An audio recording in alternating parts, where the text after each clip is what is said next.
Fenêtre sur l'emploi. On va parler, alors là, exactement ce qui vient d'être dit va faire écho, évidemment, aux propos qu'on a eus dans le cercle. On va parler de la génération Covid, des jeunes, et dans leur rapport à l'emploi, de la manière dont ils se sont orientés, de la manière dont ils ont changé de route, et la manière dont ils, parfois, observent les entreprises avec des réseaux, évidemment, notamment Internet. On en parle avec Jérémy Lamery. Vous êtes directeur du pôle recherche-innovation chez Job Teaser.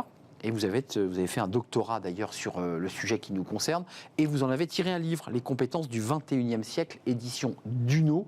Parce qu'en faisant ce doctorat, vous étiez exactement comme Jean-Christophe Sibéras en train d'observer les transformations, les nouveaux métiers et la manière dont on devait accompagner ces transformations. Une étude passionnante, accès à l'emploi, les attentes de la nouvelle génération des talents. D'abord, un premier constat, c'est qu'on voit qu'il y a quand même une différence d'approche entre ceux qui ont fait une école de commerce et ceux qui sont à l'université. L'inquiétude n'est pas la même et le rapport à l'optimisme n'est pas le même, ça vous le confirmez ? Oui, je le confirme. Bonjour déjà. Ravi. Tout à fait, je le confirme. Et on peut même dire qu'il y a même une différence entre ceux qui ont fait une école d'ingénieur de commerce et après ceux de l'université. On a vraiment trois... C'est deux mondes. Hein. Ouais. On a globalement... Comment vous l'expliquez ? Les débouchés sont moins forts quand on fait un cursus universitaire et on a plus de chances d'aller là où on veut aller quand on fait une école de commerce ? Alors, je dirais pas que je dirais pas qu'on a moins de débouchés. On a des débouchés à l'université, on en a beaucoup.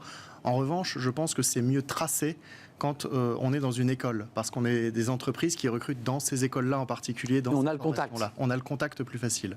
La crise Covid qui a impacté, on en a beaucoup parlé sur ce plateau, les jeunes. Les chiffres sont assez clairs. Une grande partie d'entre eux, voire plus de la moitié, disent qu'ils ont dû changer de stratégie. 54% déclarent avoir dû modifier leur projet en raison de la crise sanitaire. Et 27% d'entre eux ont prolongé leurs études, c'est-à-dire qu'ils se sont donné un an de plus. Pourquoi ? Pour laisser passer l'orage ?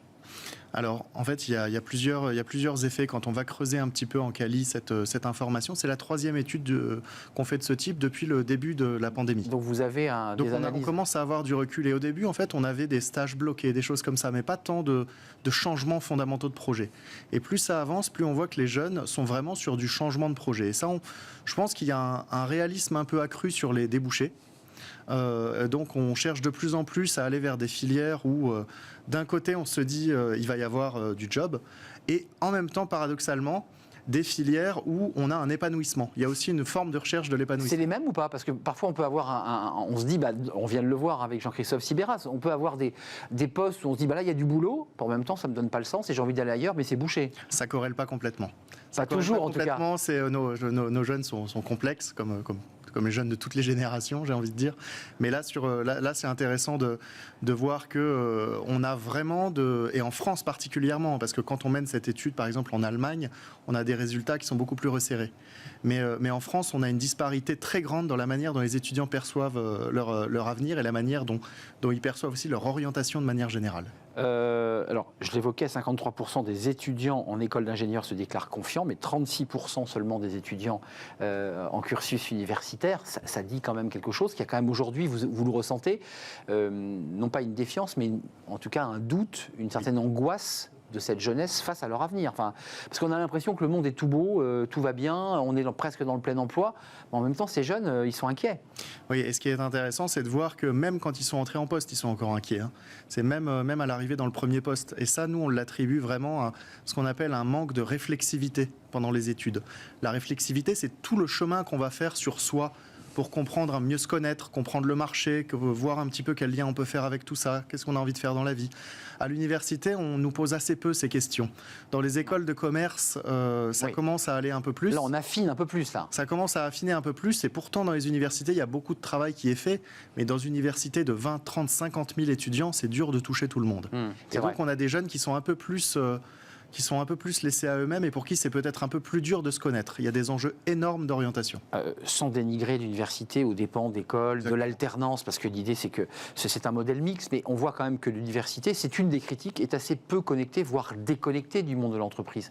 On sort avec une formation généraliste, Mais souvent, le chef d'entreprise vous dit, mais moi, oui, il a la tête bien faite, mais il faut que je lui apprenne le métier, ou que je lui apprenne le métier. C'est ça le danger. Alors, c'est en train de changer, ça. C'est effectivement un reproche qu'on peut faire à l'université de peu professionnaliser les étudiants. Mais l'alternance se développe à l'université d'un côté, et d'un autre côté, on a maintenant les stages de césure qui sont ouverts. Exact.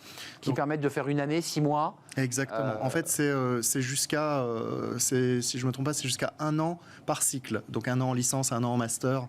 Et donc ça permet potentiellement une grande professionnalisation qui permet de rivaliser avec les écoles de commerce et d'ingénieurs. Qui permet à la fois de faire des stages parfois dans des secteurs très différents ou de partir à l'étranger. Oui. Les étudiants ont répondu que près de 40% avaient dû changer leur stratégie puisqu'ils partaient à l'étranger. Ça n'a pas marché. Un mot avant de nous quitter, c'est important. Le rapport des jeunes étudiants nouveaux diplômés à l'entreprise, 54% des répondants citent la réputation de l'entreprise comme l'un des principaux critères. Moi, je pense que c'est ça qui est très nouveau. Alors, la réputation.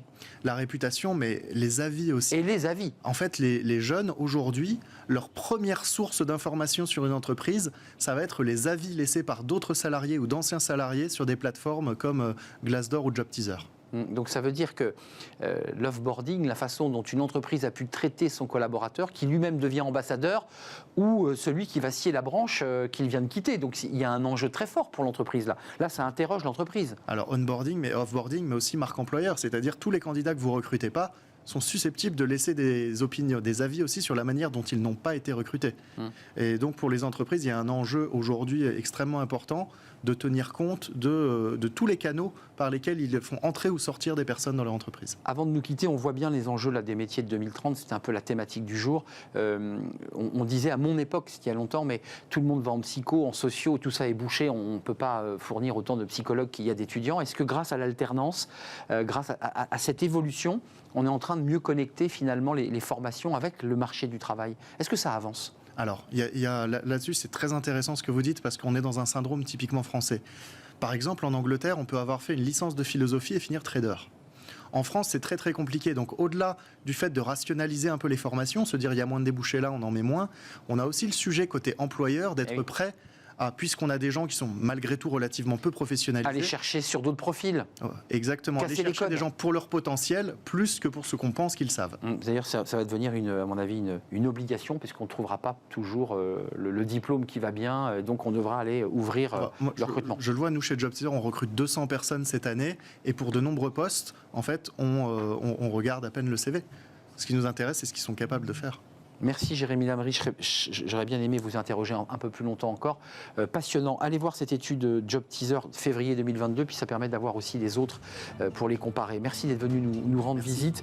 Vous êtes le directeur du pôle recherche et innovation chez JobTeaser. Et puis ce livre, ne le manquez pas, les compétences du 21e siècle. Oui, on a fait une thématique sur l'avenir. Voilà, qu'est-ce qui va se passer devant nous? C'est sorti chez Duno avec le Lab RH. Merci à vous, merci de votre fidélité. Merci à toute l'équipe évidemment qui m'accompagne. Merci à Mani pour la réalisation, merci à Héloïse pour le son, merci à Fanny Griesmer et merci à Carla pour l'accueil invité. Je serai là demain évidemment. D'ici là, portez-vous bien. Bye bye.